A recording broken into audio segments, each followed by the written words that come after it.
हमने ATP synthesis कैसे होता है उसके प्रोसेसेस को स्टडी किया था, एटीपी के स्ट्रक्चर को स्टडी किया था, एरोबिक एंड अनएरोबिक रेस्पिरेशन को स्टडी किया था। देन हमने अमाइनो एसिड के बारे में स्टडी किया था। डिफरेंस बिटवीन बहुत बार पूछा गया है, so it is very very important I can से। आपकी पूरी प्रोसेस कभी नहीं पूछी जाती उनके ऊपर डिफरेंस पूछा जा सकता है, तो आपको माइक्रोस्ट्रिंग न्यूमोनिक्स का डिफरेंशिएशन करके ही जाना है। Assalamu alaikum, hello everyone and welcome to IQ Star Education. So welcome to the another part of our chapter Life Processes in Living Organism part 1। ये हमारा कुछ थर्ड पार्ट होगा इस चैप्टर के वीडियो का, और हमने प्रीवियस क्लासेस में जितने भी टॉपिक्स को कवर किया है वो उसकी लिंक मैं आपको डिस्क्रिप्शन बॉक्स में प्रोवाइड कर दूँगी, so you can go and check them out along with हमारी साइंस 1 एंड साइंस 2 की जो ऑनगोइंग प्लेलिस्ट है, जो कि हम अल्टरनेटली कंप्लीट करने वाले हैं, जिसमें हमारे first second chapter almost complete हो गए हैं। तो उसकी भी लिंक मैं आपको डिस्क्रिप्शन बॉक्स में प्रोवाइड कर दूँगी, so you can go and check it out. So बहुत सारे इंपॉर्टेंट टॉपिक्स हमने अभी तक के कवर किए हैं इस चैप्टर में से, जिसमें कि पहला हमने लास्ट वीडियो में जो अमाइनो एसिड का टॉपिक देखा था वो भी हमने कवर कर दिया है। उसी के साथ साथ हमने एटीपी सिंथेसिस कैसे होता है उसके प्रोसेसेस को स्टडी किया था, एटीपी के स्ट्रक्चर को स्टडी किया था, एरोबिक एंड अनएरोबिक रेस्पिरेशन को स्टडी किया था। एरोबिक मीन्स ऑक्सीजन का प्रेजेंट एंड ऑक्सीजन का एब्सेंट, तो ऐसे दो प्रोसेसेस हमने स्टडी किए थे जिसके थ्रू एटीपी का सिंथेसिस हो रहा था। देन हमने अमाइनो एसिड के बारे में स्टडी किया था, जो कि माइक्रो मॉलिक्यूल्स और मैक्रो मॉलिक्यूल्स, ऐसे जो हमने दो चीज़ों को डिस्टिंग्विश किया था, जिसमें से हमने अमाइनो एसिड यानी कि प्रोटीन्स के बारे में स्टडी किया था। जब प्रोटीन्स का सिंपलर वर्जन अमाइनो एसिड होता है, और इस वीडियो में हम बाकी के जो माइक्रो मॉलिक्यूल्स या मैक्रो मॉलिक्यूल्स बोलेंगे हम उसे स्टडी करने वाले हैं। तो स्टार्ट करते हैं हमारा आज का first macro molecule which is the lipids. अब लिपिड्स को हम फैट्स भी बोलते हैं, जो हमारे बॉडी में फैट स्टोर होता है उसको बेसिकली हम लिपिड्स के नाम से बोलते हैं। अब ये जो लिपिड्स है वो दो चीज़ों से बना हुआ है। पहले तो फैटी एसिड और उसके साथ साथ अल्कोहल। तो इन दोनों मॉलिक्यूल्स के बीच में जब केमिकल बॉन्डिंग होती है तब बनता है लिपिड्स। तो हम ये कह सकते हैं जब हमारे बॉडी में लिपिड्स टूटते हैं तो उसका सिंपलर वर्जन क्या बनता है, फैटी एसिड बनता है।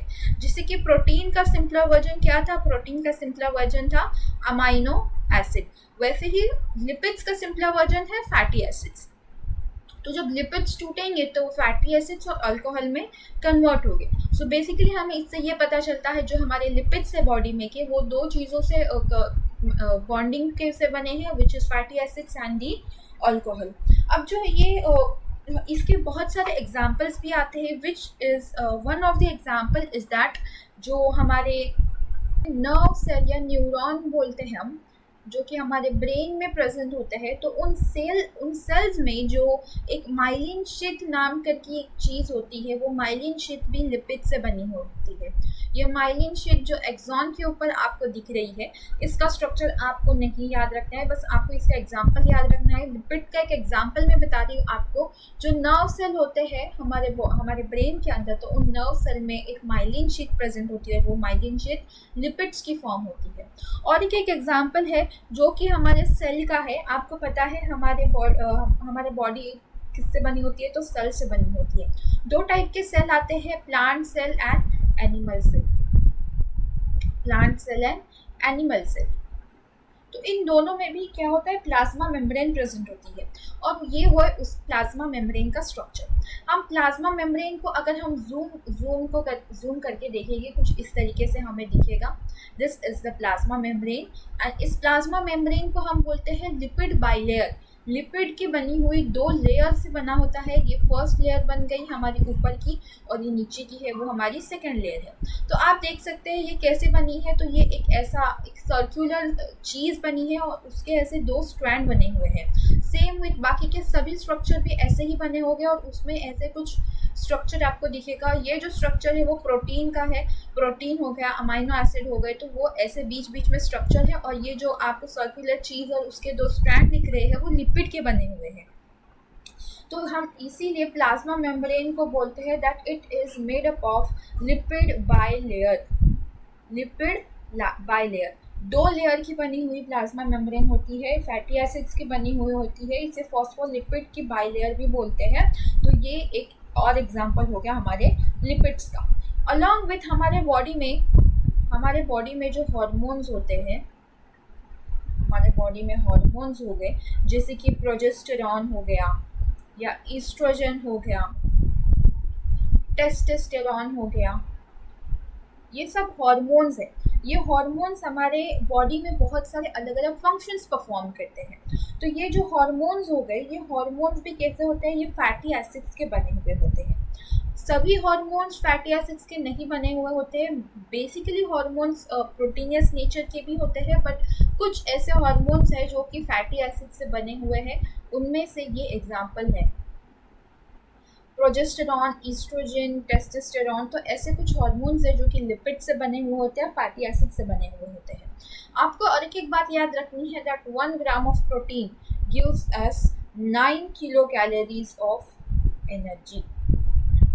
1 ग्राम का लिपिड हमें 9 किलो कैलोरी की एनर्जी प्रोवाइड करता है, या 1 ग्राम का फैटी एसिड्स हमें 9 किलो कैलोरीज को प्रोवाइड करता है। अब हमारे जो बॉडी है उसमें अगर एक्सेस ऑफ लिपिड्स प्रेजेंट हो गए, तो एक्सेस ऑफ लिपिड्स हमारे बॉडी में एडिपोज कनेक्टिव टिश्यू में जाके स्टोर हो जाएंगे। एडिपोज कनेक्टिव टिश्यू में जाके हमारा एक्सेस ऑफ लिपिड स्टोर हो जाएगा, जिसे हम बेसिकली चर्बी बोलते हैं हमारे बॉडी की। तो ये जो एडिपोज टिश्यू है, वो एडिपोज टिश्यू में जाके ये जो एक्सेस ऑफ फैटी एसिड्स है वो स्टोर हो जाएगा। और जब हम फास्टिंग के टाइम जो हमारे बॉडी में जब ग्लूकोज की कमी होती है, तब ये फैटी एसिड यूटिलाइज होता है। हमने देखा था एनारोबिक रेस्पिरेशन में, और हमने बाकी के रेस्पिरेशन में एटीपी सिंथेसिस में भी देखा था इन केस ऑफ फास्टिंग कैसे हमारे एनर्जी बनती है, ग्लाइकोलिसिस के थ्रू एटीपी कैसे सिंथेसिस होता है। तो वो आपको लास्ट वीडियो में जाके देखना पड़ेगा। अब फैटी एसिड्स हमारे बॉडी में अगर एक्सेस बहुत ज़्यादा ही अमाउंट में हुआ, तो वो चर्बी बहुत ज़्यादा हो सकती है, और फैट इंसान कोई भी एक इंडिविजुअल फैट हो सकता है। तो बहुत ज़्यादा भी फैटी एसिड स्टोर नहीं होना चाहिए। एक्सेस भी फैटी एसिड अगर स्टोर हो जाता है, तो वो एक पर्सन के लिए ओबेसिटी का शिकार माना जा सकता है। अब ये हो गया लिपिड्स के बारे में। अब आते हैं हम विटामिन के बारे में।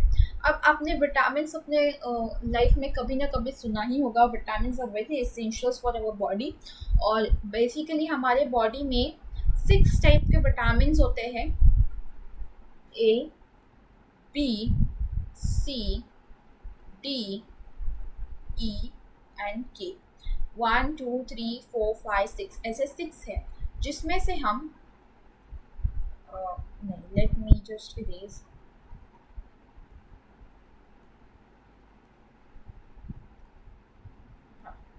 तो K, vitamin K, E, D and A, this are lipid soluble और fat soluble vitamins, while vitamin B and vitamin C are water soluble vitamins। इसीलिए मैंने इन लोगों को अलग लिखा है। और आपको ये बात याद रखनी है that these vitamins are fat soluble while these 2 vitamins are water soluble। तो आपको ये MCQ में भी पूछा जा सकता है, और आपको आगे भी ये हर चीज़ में काम आएगा। आप इसे शॉर्टकट के थ्रू याद रख सकते हैं, केड़ा यानी कि ये फैट सोल्यूबल है, and vitamin B6 is water soluble. तो ये हो गए हमारे विटामिन की बातें। और विटामिन के अलग अलग सोर्स हो गए, जिसमें आते हैं वेजिटेबल्स, फ्रूट्स, ये आपको पता ही होगा।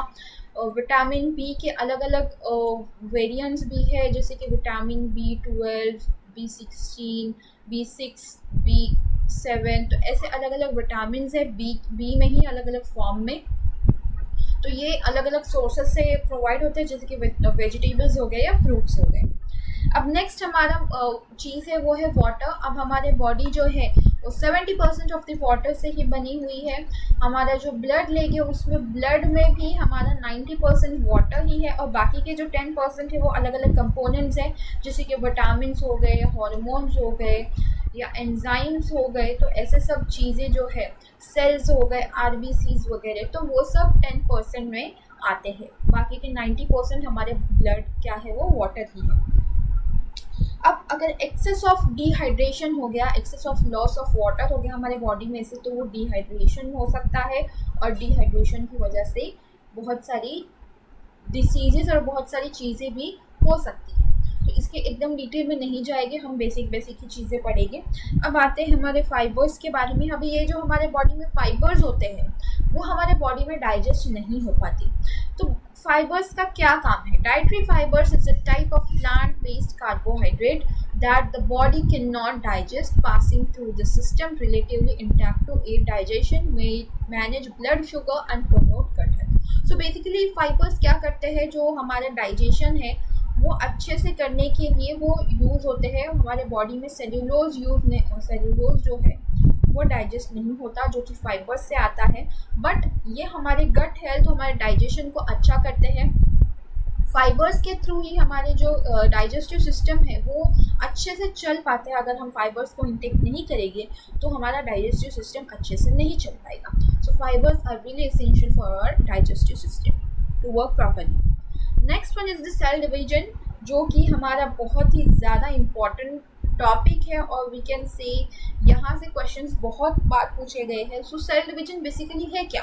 सेल जैसे कि हमारी बॉडी सेल से बनी हुई है, और division is nothing but the multiplication, cell का मल्टीप्लिकेशन। जब एक सेल पहले ग्रो करता है और उसके बाद वो 2 सेल में कन्वर्ट होता है। यहाँ पे पहले एक सेल ग्रो करेगा, and I can say this is the parent cell, this is the parent cell. ये ग्रो करता है, बड़ा होता है, मल्टीप्लाई, अपने डीएनए को मल्टीप्लाई करता है, और आई कैन से, और ये 2 सेल्स में कन्वर्ट हो जाता है, 2 सेल में डिवाइड हो जाता है, 2 सेल में मल्टीप्लाई हो जाता है। अब इसकी नीड है क्या? इसकी नीड है क्या? सेल मल्टीप्लिकेशन होता क्यों है, क्यों करना है हमारे बॉडी में? तो पहली नीड है कि बॉडी का ग्रोथ एंड डेवलपमेंट। अगर बॉडी को ग्रो करना है, ग्रोथ करना है या डेवलप करना है, तो सेल डिवीजन बहुत ज़्यादा इम्पॉर्टेंट है। हमें पता है, हम एक छोटे से बेबी थे, एक छोटे से सेल थे, और उस सेल से हम बहुत मल्टीप्लाई करते करते हम इतने बड़े ह्यूमन बींग्स बन गए हैं। तो वो क्यों बने हैं? तो सेल का डिवीजन होने के बाद ही वो टिश्यू में कन्वर्ट हुए हैं, और टिश्यू में कन्वर्ट होने के बाद ही ऑर्गन सिस्टम और इतना बड़ा ऑर्गेनिज्म बना है। So cell division is very essential for the growth and development. Second is repairing system. हमारे बॉडी में किसी न किसी तरीके से इंजरी हो जाती है, फिर वो इंटरनल हो, एक्सटर्नल हो, वो किसी एक्सीडेंटल हो, किसी भी तरीके से इंजरी या वगैरह हो जाती है, तो उसके रिपेयरिंग सिस्टम में सेल डिवीजन बहुत इंपॉर्टेंट काम करता है। And last but not the list, emaciated को हील करना। इमैसिएटेड मीन्स जो माल नरिश्ड पर्सन हम बोलते हैं, तो माल नरिश्ड पर्सन को हील करने का काम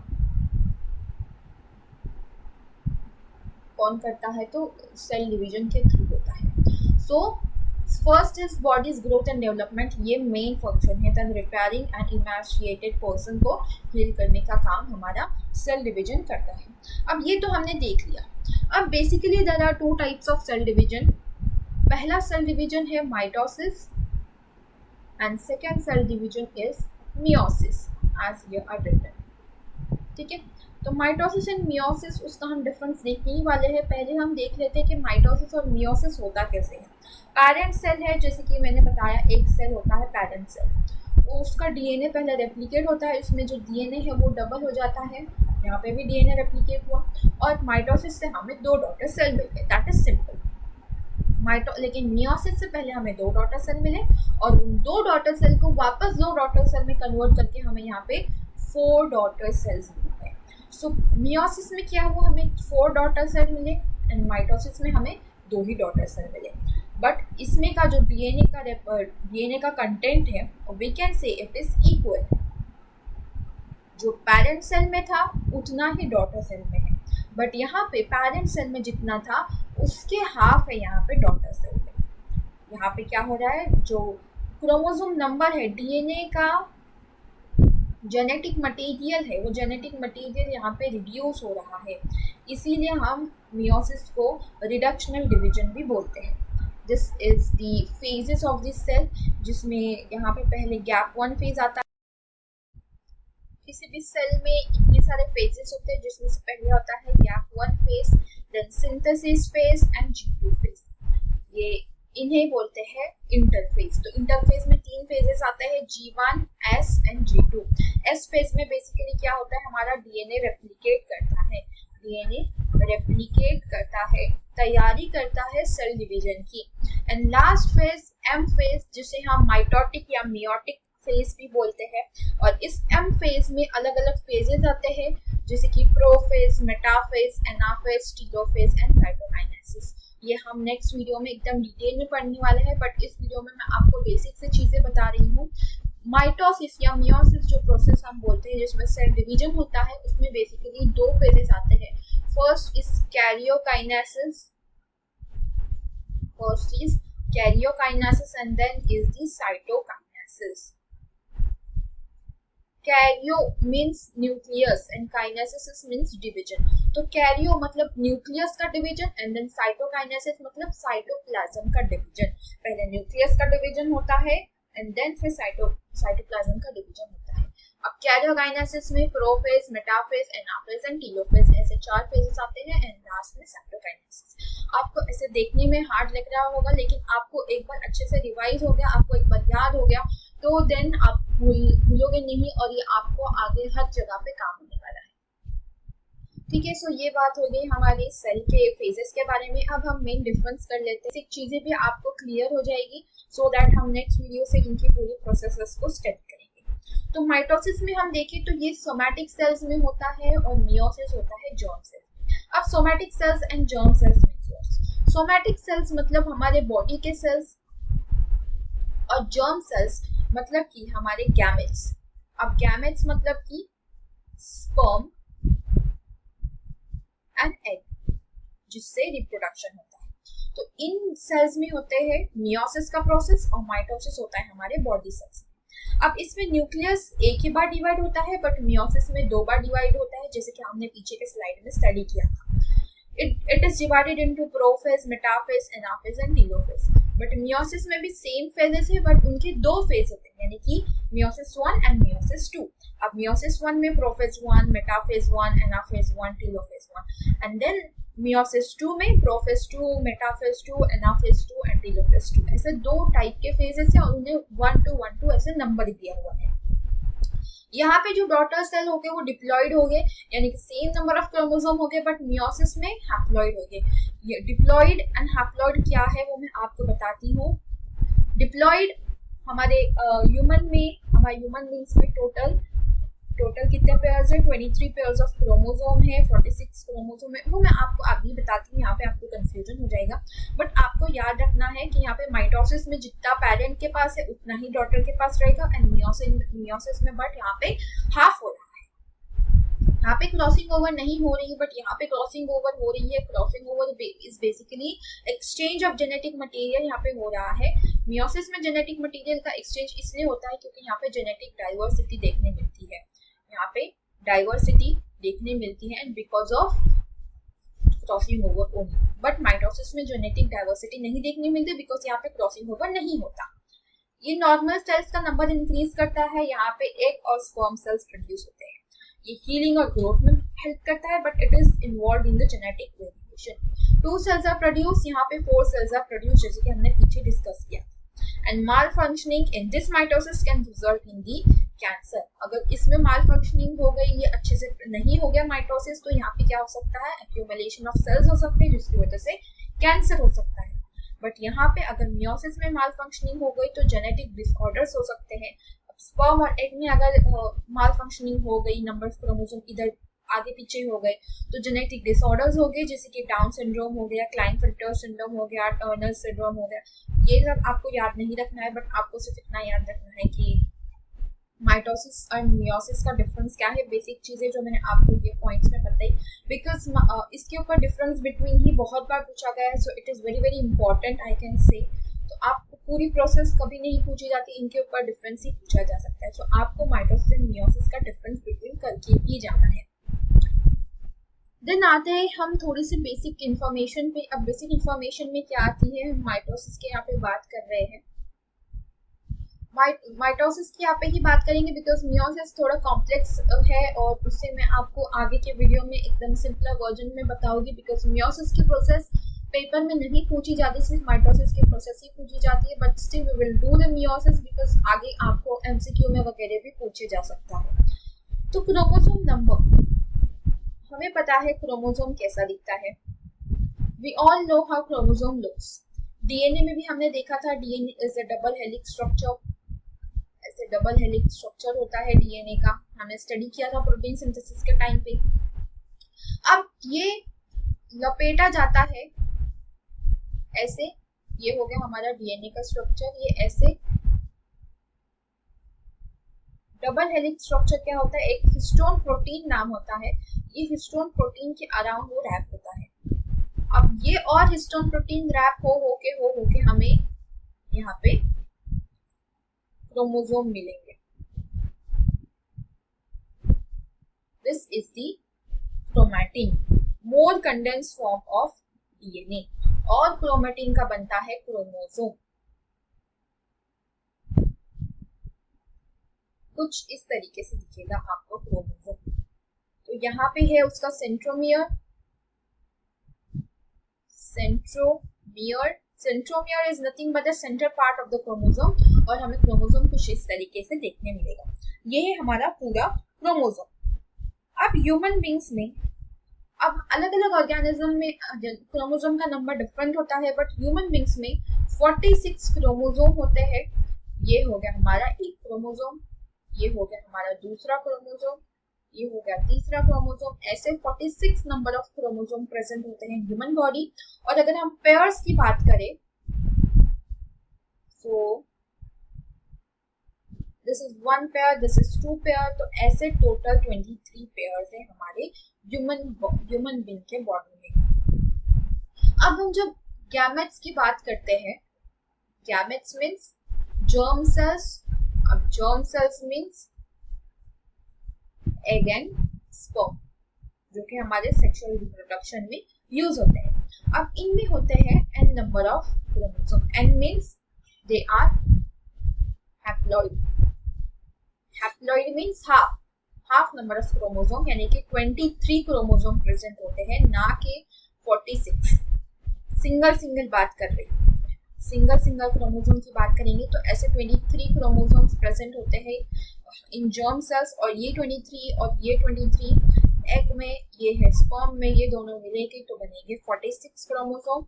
एंड यहाँ पे क्रोमोसोम नंबर मेंटेन होगा। इसीलिए यहाँ पे 23 हैप्लॉइड नंबर ऑफ क्रोमोसोम होते हैं। क्यों होते हैं, तो मियोसिस के थ्रू होते हैं। मियोसिस उन्हें हाफ कर देता है उनका क्रोमोसोम नंबर को, इसीलिए वो कैसे हो जाते हैं, वो हाफ हो जाते हैं क्रोमोसोम नंबर। यानी कि वो जब फर्टिलाइज होंगे, जब जाइगोट बनेगा तो उसमें इक्वल नंबर ऑफ क्रोमोसोम होंगे, यानी कि 46। तो ये बात हो गई हमारे हैप्लॉइड डिप्लॉइड की। आई होप सो आपको समझ में आ गया होगा। Haploid means half number of chromosome, यानी कि 23 chromosome, and diploid means 46 chromosome. अब ग्रोथ, जैसे मैंने आपको बताया, जब सेल डिवीजन होता है तो उसके सेल की क्या होती है, ग्रोथ होती है। एंड ड्यूरिंग ग्रोथ क्या होता है, यहाँ पे जो डीएनए है, डीएनए क्या होता है, डबल हो जाता है, यानी कि वो डबल हो जाता है। बट डबल होने के बावजूद भी जो क्रोमोसोम नंबर है वो सेम ही रहता है। वो इसीलिए क्योंकि क्रोमोसोम कैसे है, ऐसे पेयर में है। तो ये हम इसे बोलेंगे, हम इन दोनों को बोलेंगे these are sister chromatids। these are sister chromatids। these are sister chromatids। और ये आगे जाके सेपरेट हो गए ड्यूरिंग कैरियोकाइनेसिस। जो प्रोफेज, मेटाफेज, एनाफेज है, उनमें ये पहले अलग हो गए और फिर यहाँ पे हमारा सेल का डिवीजन होगा। तो ये थी हमारी बेसिक सी चीज़ें जो आपको सेल डिवीजन के पहले पता होनी चाहिए। अब नेक्स्ट वीडियो में हम माइटोसिस की पूरी प्रोसेस को स्टडी करेंगे और एक बार आपको माइटोसिस समझ में आ जाएगा तो मियोसिस ऑटोमेटिकली समझ में आ जाएगा। बस इतना फर्क है कि मियोसिस की पूरी प्रोसेस कभी नहीं पूछी जाती, ना कि माइटोसिस की पूछी जाती है, बट इन दोनों का डिफरेंस जो है वो हमेशा पूछा जा सकता है या फिर एमसीक्यू के थ्रू भी आपको पूछा जा सकता है। सो आपको ये अच्छे से करके जाना है।